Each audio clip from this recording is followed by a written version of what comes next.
The world's first motor car, the Benz of 1886. Today, 100 years later, we're celebrating the agony and the ecstasy of motoring. That old Benz changed a lot, not just our way of travelling, but in the end, the way we make things. It was, after all, in the early days of car building that we discovered mass production.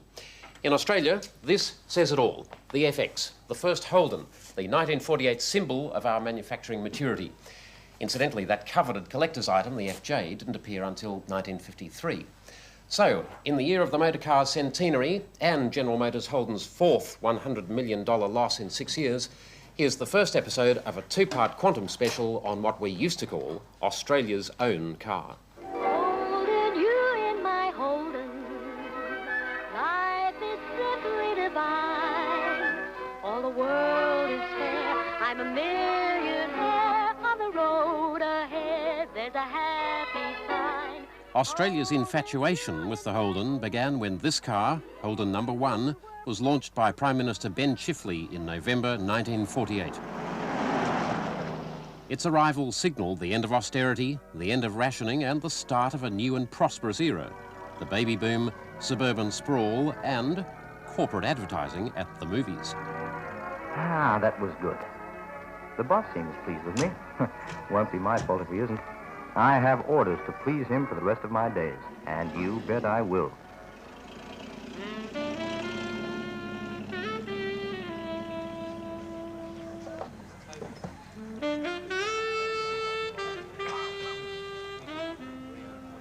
Today, these old cars represent something special to many Australians. They symbolise a time when, as we proudly boasted, we lived in the best country in the world. When Australian-made for Australian conditions meant jobs for all.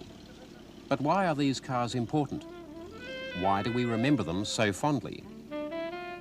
The fact that we could make this car showed that Australia's manufacturing industry had at last joined the modern age of mass production. What we tend to forget is that these first Holdens, although conceived in Australia, were designed and engineered for us by Americans, even though Australians had had the skills to make a car for many years.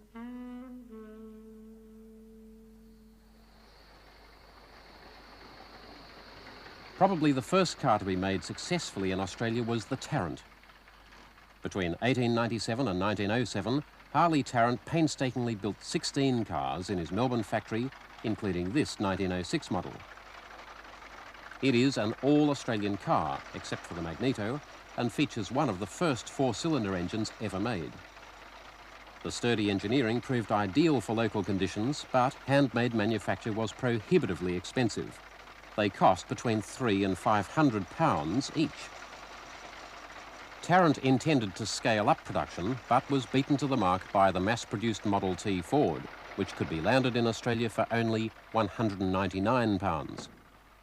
In 1908, Tarrant stopped making his own car and began making a fortune instead, importing and assembling the Fords. It was a precedent that would take Australian manufacturers decades to overcome.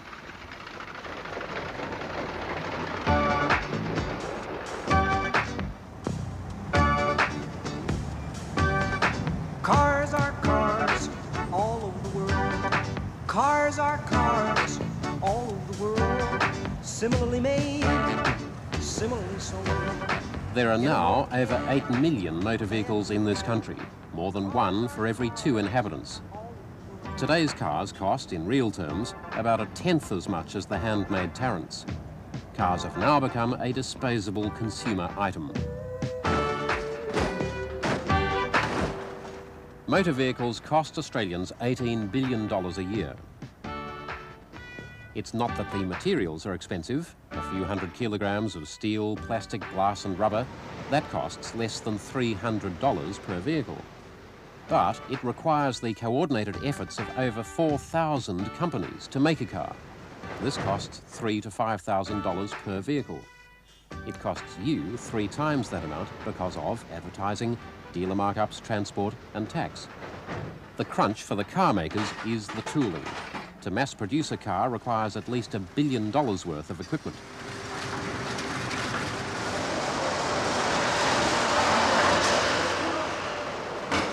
This modern Holden is still basically similar to the 1906 Tarrant.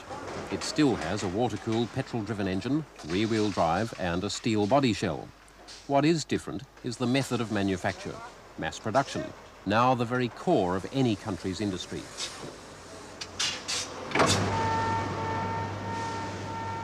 The growth of our car industry, the Holden story, is the industrial history of this country in microcosm. The Holden resulted from decades of gradual industrial development as we learned to mass produce the different parts which make a car. There were also rapid bursts of growth, but only when we were forced to make things on our own because of international crises.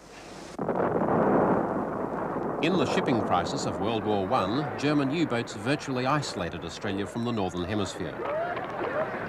This was indirectly responsible for our first steps in vehicle mass production. Cargo space became so tight that in 1917, Prime Minister Billy Hughes declared that for every 2 chassis imported, only 1 fully assembled car would be allowed in.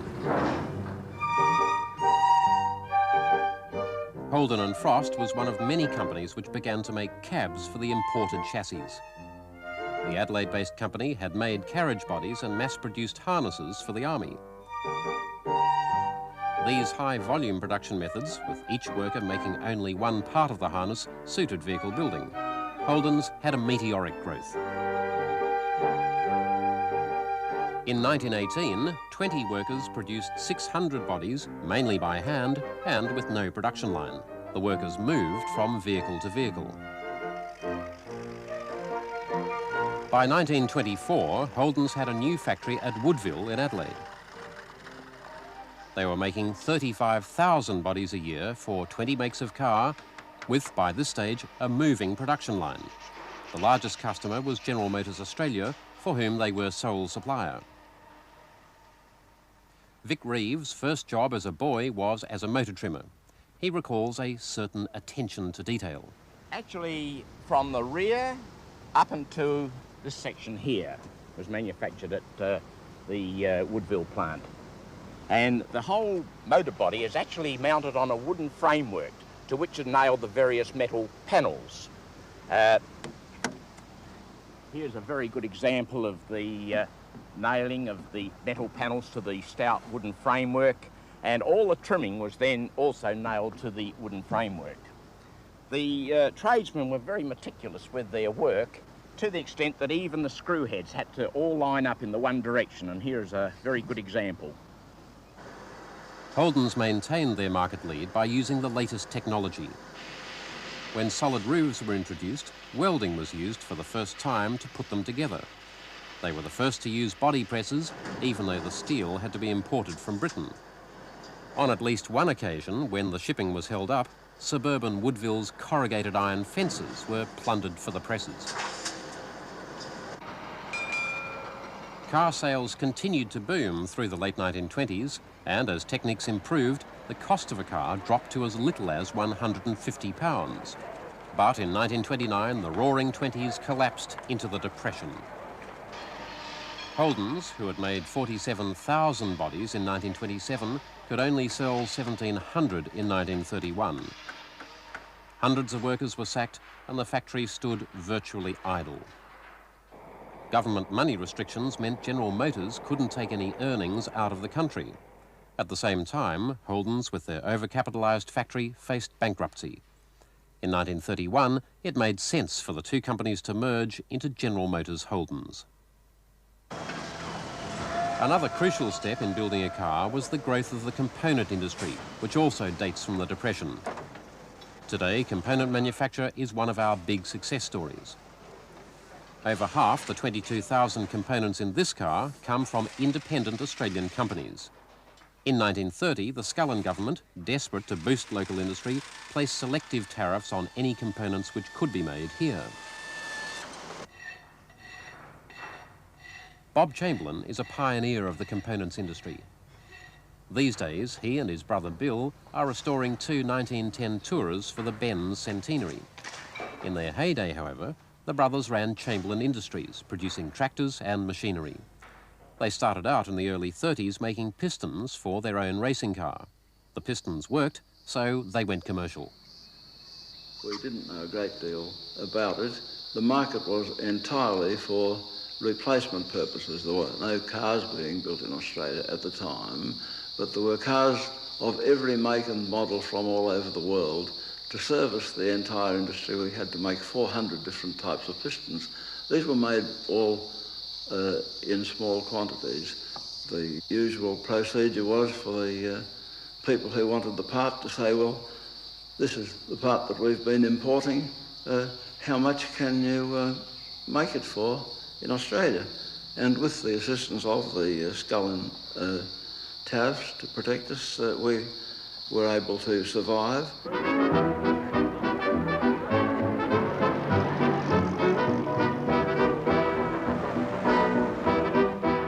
As Australia struggled out of the Depression, GMH continued to turn out bodies for many different makes of cars. But they could not make a profit. The Americans could not understand Holden's small-scale production methods, while the Australians couldn't follow the Americans' management logic. The General decided to appoint its whiz kid, Larry Hartnett, from Vauxhall in England, to either sort the company out or close it down. Well, I arrived here in March 1934, still a director of Vauxhall Motors, where I'd been for 4 years, getting the Bedford truck started. I had certain impressions about Australia that it was very heavily protected with a complicated tariff, and my instructions or request was that I should either make it go, this combination or combine between General Motors of Australia and the Holden Body Company, or close it down. It was in a very bad state. It was about 300,000 or 400,000 of the red ink pounds, that is. And I quickly changed my mind. I was very impressed with the work being carried out, particularly at Woodville in the body plant. Hartnett, a man of masterly management skills, quickly turned the company round. He restructured it, encouraged local efficiency, and stepped up training. His management style had quite an effect on the workforce. This dynamic little dynamo come rushing through like a, like a shark with his pilot fish, flew through the place. He seemed to know what he was talking about, and then off he went. Don Jordan began work as an assistant draftsman at GMH in the mid-1930s. There was almost an evangelistic attitude in that whole drawing office, which was the hub, virtually at that time, of Holden's. And I couldn't figure out what it was, why everybody seemed to be working at high pressure and not worrying about it, And many weeks when I'd sort of got over that initial shock and it sort of fitted myself into the gang, I suddenly realised what it was, that there was leadership and there was top organisation in that company. By 1935, Holdens were making 93 different body styles at once. This was clearly impossible using conventional methods, so they developed a technique of sharing body panels. A limited range of panels was made and were mixed and matched for different makes and models. The whole process was practical, economical, and gave the customer a wide choice. This was a major breakthrough in the world in bodybuilding. Clearly, the Americans couldn't understand, because the way they make a car is take a Chevrolet. I mean, they set up the tooling for a Chevrolet, and they make so many Chevs, till they amortise the tooling, and it might go for a couple of years, but nevertheless, they have to do an enormous quantity. Clearly, this couldn't work in Australia. We were making a broad spectrum of cars in small, flexible quantities by this technique of using virtually the one set of dies. From start to finish, all we got was a drawing of a chassis, and that's all we got. And the cars were made, the bodies were built, and they were put end on end, and they waited for the chassis to come out, and when they came out, the cars were flopped on them, screwed down, and sold to the public. Highly flexible, highly skilled, and much cheaper that General Motors America could produce them for. Modern motor vehicle construction dates from the mid-1930s, when the wooden frame was abandoned by most makers. Now, even the chassis has been incorporated into the body structure. In 1936, the Woodville plant installed a huge Hamilton press, one of the largest ever made. It was big enough to press the entire top of a car in one piece. The first all-steel roof was pressed in Australia 12 months before it was accomplished by General Motors in America. They had teething troubles. The deep drawing steel was a little wonky for a while, but they got over it and just a bit of trial and error, and bingo, you had a new type of car. And I think at that time, probably Hartnett first conceived the idea in his own mind that Australia was capable of producing a car in its own right. Hartnett knew he had to plan for a future when cars would no longer have chassis. If the industry was to survive, we'd need to make the entire car here.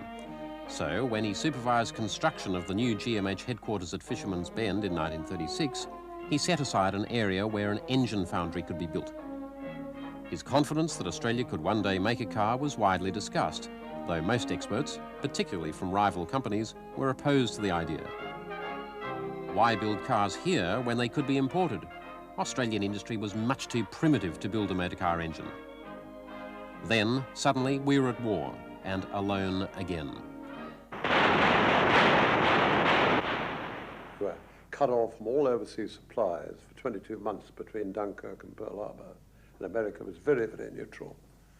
So we had to fend for ourselves. In the doing of it, we advanced industry by the equivalent of 10 or 20 years of necessity. And that gave a great improvement for the making of a motor car. With GMH on a war footing, the workers soon found themselves making items that they'd never dreamed of making before.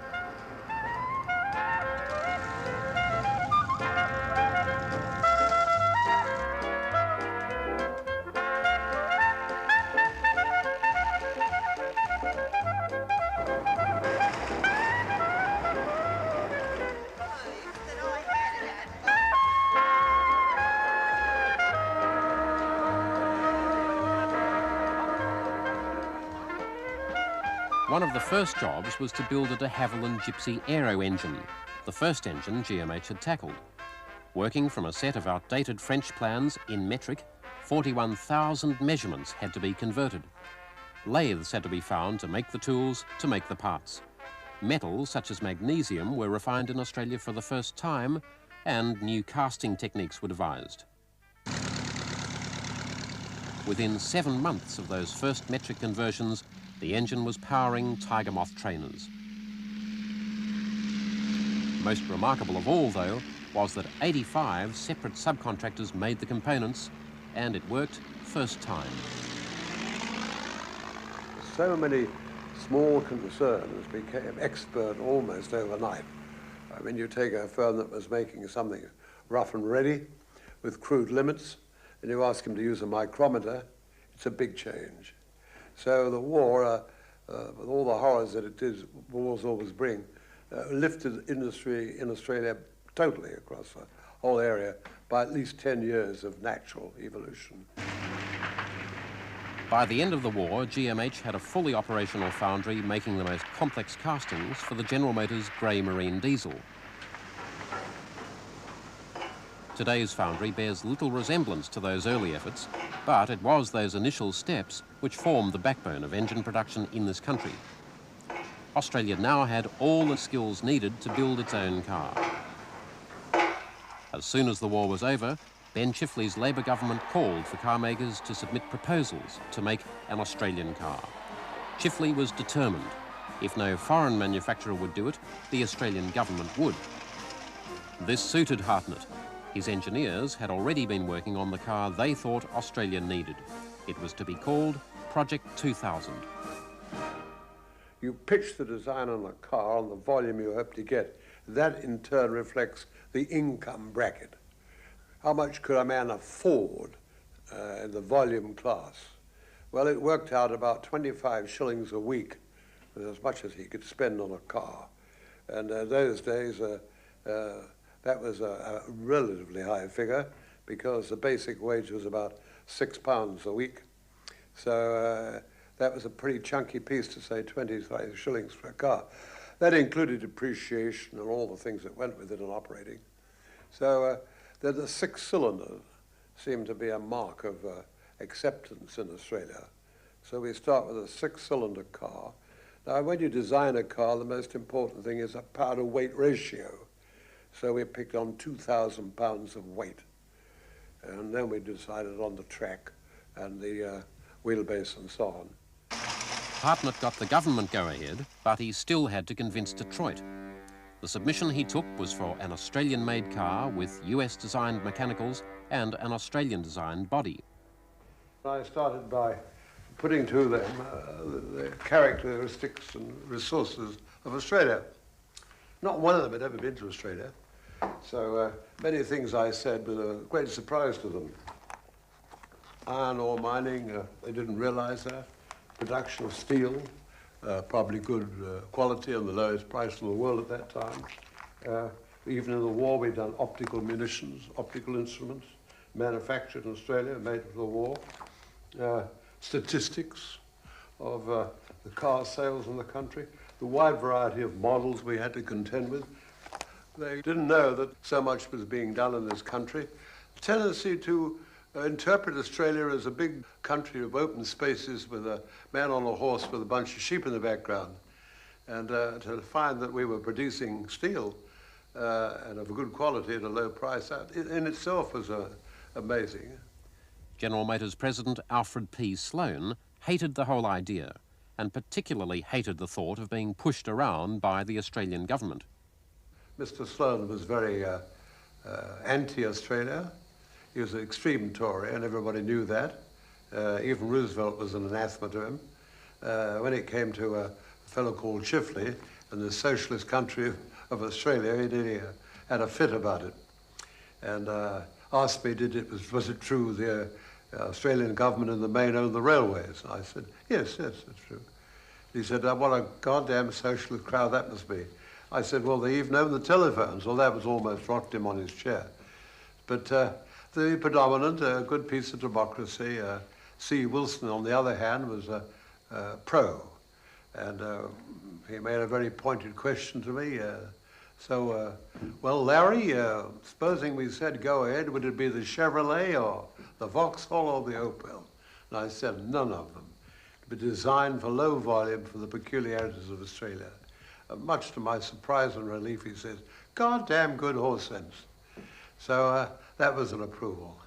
So we got the project approved, but not finance.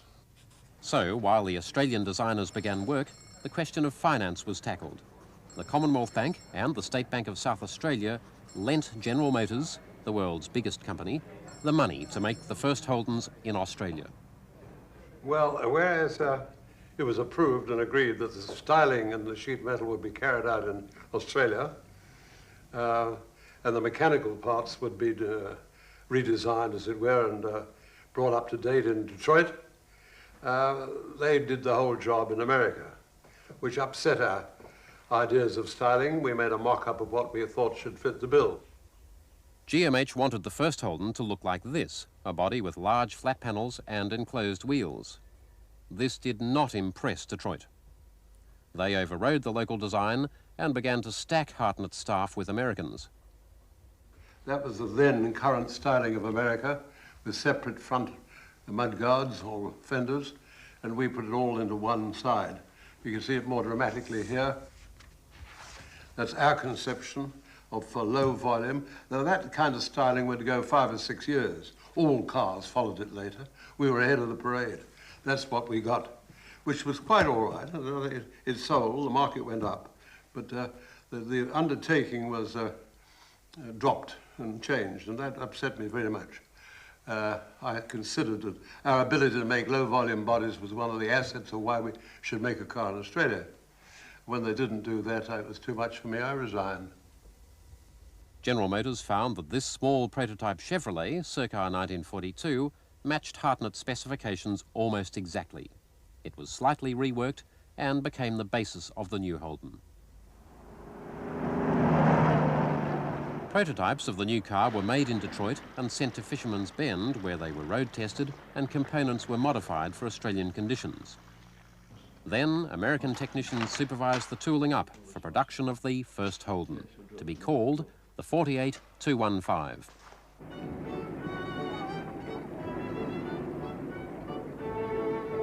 In November 1948, the first Holden was presented to the public. Everyone was there for the launch, except Sir Lawrence Hartnett, who was not invited. The event was dignified with the air of a state occasion. It's the first really big public preview of this car, about which Australia has heard so much, and there's an air of excitement, and if I may say so, a thrill about it.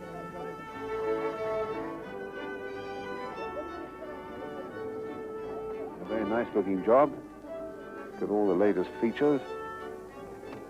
Gear shift lever is on the steering wheel.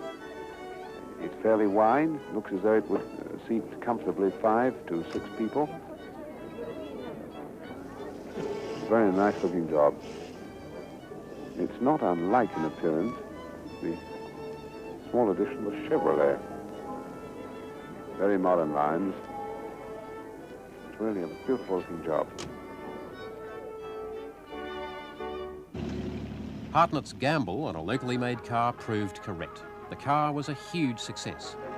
More than 130 Australian-made cars coming off the production line every day. Proof positive of the tremendous progress of Australian industry, and in a country which 5 years ago couldn't make a car at all. The bodies, the so-called famous aero-built, the first in Australia without a chassis, were produced in the old Woodville plant and after trimming were sent to Fisherman's Bend in Victoria or assembly plants in the other states. At Fisherman's Bend, the engines and transmissions were built and tested using the latest technology. The previous decades of experience were finally paying off. A skilled labour force and up-to-the-minute production methods had combined to deliver an affordable car. Our manufacturing base had come of age. The industrial boom spread to other industries. About 300 outside companies were contracted to make components for GMH. Instead of only being able to make pistons in their hundreds for replacement purposes, we were able to make pistons in their thousands, and by the time we had retired from our business in making pistons, we'd supplied 12 million pistons to General Motors alone. By 1952, Australians had bought 80,000 Holdens. General Motors had paid off their Australian backers, and GMH had become a fully owned subsidiary. In the suburbs, owning a Holden had become part of the great Australian dream. Now you can see what'll go in that boot of mine. Picnic gear, tents, lots of good eats, and sporting gear too. For most Australians, the arrival of the Holden wasn't just convenient, it was symbolic. This was becoming, after all, the lucky country. Boy, oh boy, what a life for these youngsters. Lots of sunshine and a whole ocean to swim in. The thought that these children would live in a world of computer design, robots, and a Holden made in Japan would never have crossed Australia's mind. Holden, you in my Holden. You were meant to be mine. Next week, we'll continue the Holden story through the years of success to the present, a time when overseas competition and new technology threaten the very survival of the Holden and the entire Australian car industry. Sunny weather, troubles come, my dear, but as long